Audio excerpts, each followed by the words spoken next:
onda, mis valientes de la guardia, mis valientes del 21? Y bueno, este video trata sobre los transgénicos. ¿Los transgénicos son peligrosos? Para responder a esta pregunta es necesario conocer la biomolécula del ácido desoxirribonucleico, o ADN para los cuates.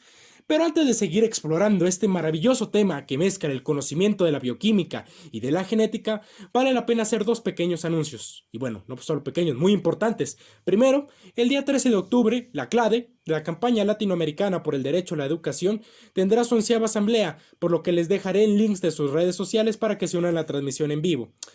Estarán, esos links en la descripción del video. Y el otro anuncio es que la ausencia en el canal se debió más que nada a que retomé un viejo hábito y me puse a escribir una novela. Nada serio y sin aspiraciones, más que ser una fuente de entretenimiento para mí, que me encanta escribir, y para ustedes, valientes de la guardia. Por lo que, si quieren ir a leer Las locuras de un socialista, los links para acceder a la primera parte de la obra estarán igual en la descripción. De momento solo hay 2 capítulos subidos, aunque escritos ya tengo 9 y los iré subiendo semana con semana. Pero bueno, volviendo al video, seguimos. El ácido desoxirribonucleico está conformado por nucleótidos, sustancias químicas que se unen para formar a los ácidos nucleicos, principalmente el ARN y el ADN. Ambas son largas cadenas de nucleótidos repetidos. Hay una de adenina, citosina, guanina y timina, que es el ADN, y la otra son de adenina, citosina, guanina, pero en lugar de timina hay uracilo y esta sería el ARN. Los nucleótidos son el componente estructural básico de estas moléculas, que esencialmente son ensambladas uno por la célula y después se encajan juntos en el proceso de replicación, en el caso del ADN, o en los llamados procesos de transcripción o producción de ARN. Los nucleótidos están formados por una unión de pentosa, un azúcar con 5 carbonos, que puede ser derribosa para el caso del ARN, o desoxirribosa para el caso del ADN. Una base nitrogenada que puede ser púrica, como la guanina y la adenina, y las pirimídicas, que son timina, citosina y uracilo, y un ácido fosfórico, que en la cadena de ácido nucleico une 2 pentosas a través de un enlace entre sus grupos hidróxido, los grupos de hidróxido del ácido fosfórico, y los grupos hidróxido del azúcar a través de un puente de oxígeno. Bueno, ¿y esto qué tiene que ver con los transgénicos? Se preguntarán. Bueno, ¿recuerdan el código Morse? El de corto, largo, corto, largo. La timina, la adenina, la guanina y la citosina forman un código Morse, pues estas moléculas son las letras del alfabeto de la vida. Una vez que sabemos qué es el ADN, ya podemos empezar a hablar de genética. Un gen se define como un fragmento de ADN que ya sabemos de qué está compuesto, que contiene las instrucciones codificadas en el lenguaje de timina, adenina, guanina y citosina para ensamblar y acomodar una proteína, y en este proceso es donde interviene el ARN. Igualmente es una larga cadena de azúcares, ya dijimos que la conformaba. Esa sustancia, el ARN, es como un mensajero que lleva la información contenida en el código de timina, adenina, guanina y citosina hasta el ribosoma, un organelo de la célula. Y se preguntarán, ¿por qué es necesario que ocurra este proceso de transcripción de ADN a ARN? Bueno, porque el primero, por su tamaño, no puede salir de la membrana del núcleo, y el segundo, por ser más chico, sí puede. Y bueno, será el ARN que lleve al ribosoma la información. Y bueno, si el ADN son las instrucciones para construir un individuo, las proteínas son los bloques fundamentales con los que se constituyen las células, tanto animales como vegetales, siendo un mito que una alimentación basada en plantas provoca una deficiencia de proteínas. Y en fin, todo esto es muy informativo, Luis, pero ¿qué tiene que ver con los transgénicos? Bueno, repasando todo lo dicho. Si partimos de que un gen es un pedazo de ADN que contiene las instrucciones para crear y acomodar una proteína, el problema viene cuando se inserta uno o más genes, porque se está insertando la instrucción de crear proteínas diferentes a las que normalmente produce el individuo. ¿Y qué hay de malo en esto? Bueno, las proteínas interactúan entre sí y causan esas interacciones sustancias capaces de dañar el ADN de una célula y convertirla en cancerosa, impulsando una duplicación celular acelerada.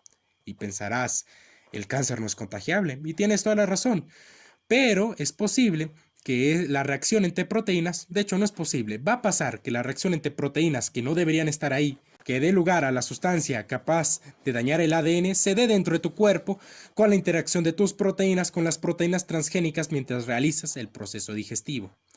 Pero bueno, si esto es tan grave, si estamos hablando de cánceres, malformaciones, ¿por qué no vemos mutantes tipo X-Men por las calles? Bueno, en una cruza de individuos, uno homocigoto, o sea, puro por así decirlo, de alguna forma para que me puedan entender, o sea, con el genoma bien, una mujer, digamos que tiene el genoma bien, y un organismo, un hombre heterocigoto, teniendo el gen dañado, el genoma dañado.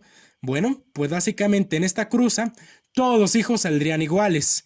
No habría, bueno, obviamente no saldrían iguales, pero bueno, genéticamente, digo, fenotípicamente, perdón, tendrían más o menos el mismo fenotipo. Pero dos de los hijos o hijas llevarían en su genoma el gen dañado. Y bueno, ¿qué pasa si este hijo o hija se casa y tiene un hijo o hija con otra persona? Bueno, ocurre lo siguiente, que tres de los descendientes, tres cuartas partes de los descendientes, no van a presentar nada, pero una cuarta parte sí va a tener una malformación, y además de esas tres cuartas partes, la mitad, o sea, dos cuartas partes tienen la posibilidad de volver a generar una malformación porque llevan el gen.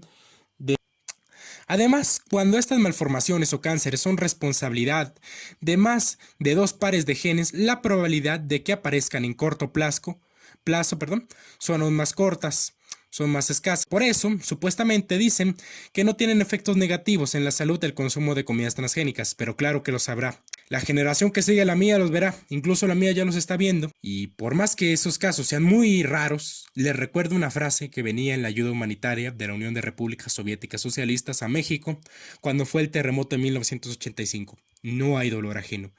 Si esas comidas son capaces de producir malformaciones y cánceres, porque las van a producir, no es que sea una posibilidad, las van a producir.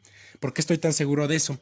Porque las proteínas que se están poniendo en contacto unas con otras no deberían estar en contacto. Están poniendo proteínas que son fruto de la codificación de genes de insectos y otras cosas a plantas. Y claro que esto va a tener un efecto brutal sobre la salud.